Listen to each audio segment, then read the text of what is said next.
मैंने आपको अमृत रक्षक इसलिए कहा क्योंकि आज जिन युवाओं को नियुक्ति पत्र मिल रहा है वो देश की सेवा के साथ साथ देश के नागरिकों की देश की रक्षा भी करेंगे। इसलिए एक तरह से आप इस अमृत काल के जन और अमृत रक्षक भी हैं। मेरे परिवारजनों, इस बार रोजगार मेला का ये आयोजन एक ऐसे माहौल में हो रहा है जब देश गर्व और आत्मविश्वास से भरा हुआ है। हमारा चंद्रयान और उसका रोवर प्रज्ञान लगातार चंद्रमा से ऐतिहासिक तस्वीरें भेज रहा है। गर्व से भरे इस क्षण और ऐसे समय में आप अपने जीवन की सबसे महत्वपूर्ण यात्रा शुरू करने जा रहे हैं। मैं सभी सफल अभ्यर्थियों और उनके परिवारजनों को अनेक अनेक शुभकामनाएं देता हूं। साथियों, सेना में आकर सुरक्षा बलों के साथ जुड़कर पुलिस सेवा में आकर हर युवा उसका सपना होता है कि वो देश की रक्षा का प्रहरी बने और इसलिए आप पर बहुत बड़ा दायित्व होता है। इसलिए आपकी जरूरतों के प्रति भी हमारी सरकार बहुत गंभीर रही है। बीते कुछ वर्षों में अर्धसैनिक बलों की भर्ती प्रक्रिया में हमने कई बड़े बदलाव किए हैं। आवेदन से लेकर चयन तक की प्रक्रिया में तेजी लाई गई है। अर्धसैनिक बलों में भर्ती के लिए होने वाली परीक्षा अब 13 स्थानीय भाषाओं में भी कराई जा रही है। पहली ऐसी परीक्षा में सिर्फ हिंदी या अंग्रेजी चुनने का ही विकल्प होता था। अब मातृभाषा का मान बढ़ा है।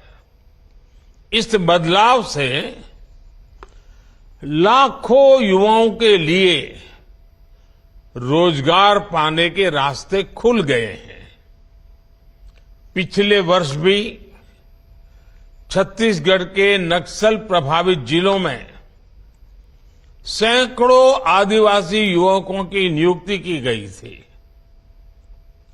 इन्हें नियमों में छूट देकर सुरक्षा बल में भर्ती पाने का अवसर दिया गया ताकि विकास की मुख्य धारा से जुड़े रहें।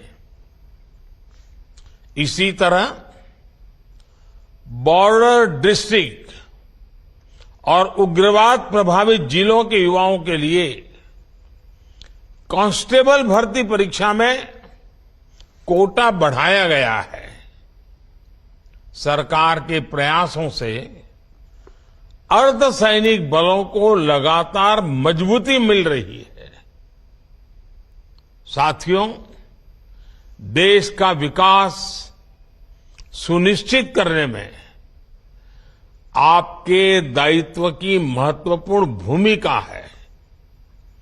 सुरक्षा का वातावरण, कानून का राज विकास की रफ्तार को तेज कर देता है। आप यूपी का उदाहरण ले सकते हैं। कभी यूपी विकास के मामले में बहुत पीछे था और अपराध के मामले में बहुत आगे। लेकिन अब कानून का राज स्थापित होने से यूपी विकास की नई ऊंचाई छू रहा है। कभी गुंडों माफिया की दहशत में रहने वाले उत्तर प्रदेश में आज भयमुक्त समाज की स्थापना हो रही है।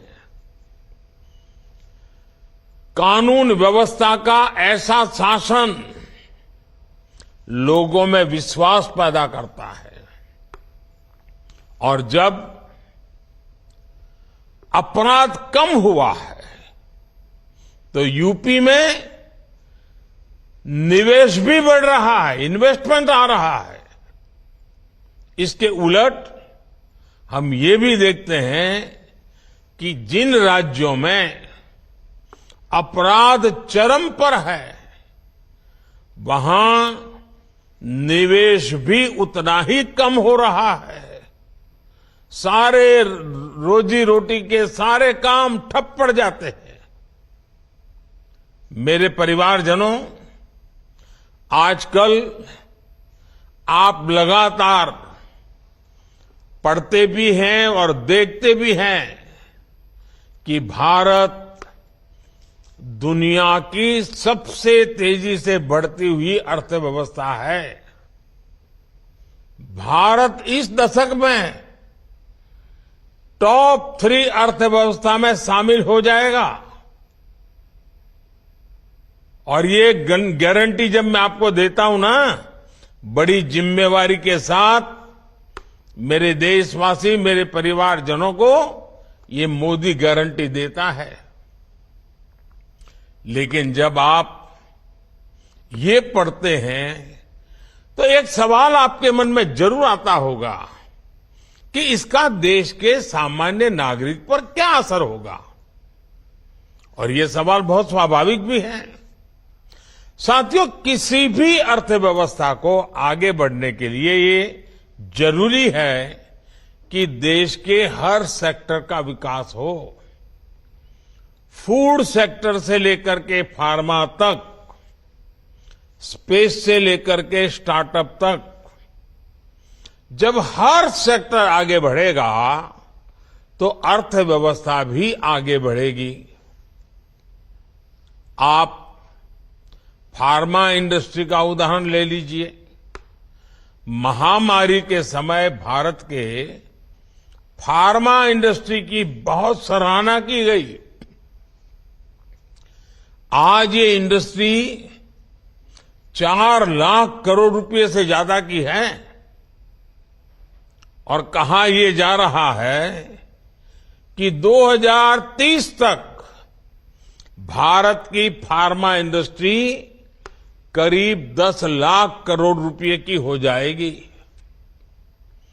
अब ये फार्मा इंडस्ट्री आगे बढ़ेगी तो इसका क्या मतलब हुआ? इसका मतलब ये हुआ कि इस दशक में फार्मा इंडस्ट्री को आज की तुलना में कई गुना ज्यादा युवाओं की जरूरत पड़ेगी। रोजगार के अनेक नए अवसर आएंगे। साथियों, आज देश में ऑटोमोबाइल और ऑटो कंपोनेंट्स, इस इंडस्ट्री में भी बहुत तेजी से बढ़त देखने को मिल रही है। फिलहाल ये दोनों इंडस्ट्री 12 लाख करोड़ रुपए से ज्यादा की है। आने वाले वर्षों में इसके और बढ़ने की उम्मीद है। इस ग्रोथ को संभालने के लिए ऑटोमोबाइल इंडस्ट्री को भी बहुत सारे संख्या में नए युवकों की जरूरत होगी, नए लोगों की जरूरत पड़ेगी, रोजगार के अनगिनत अवसर बनेंगे।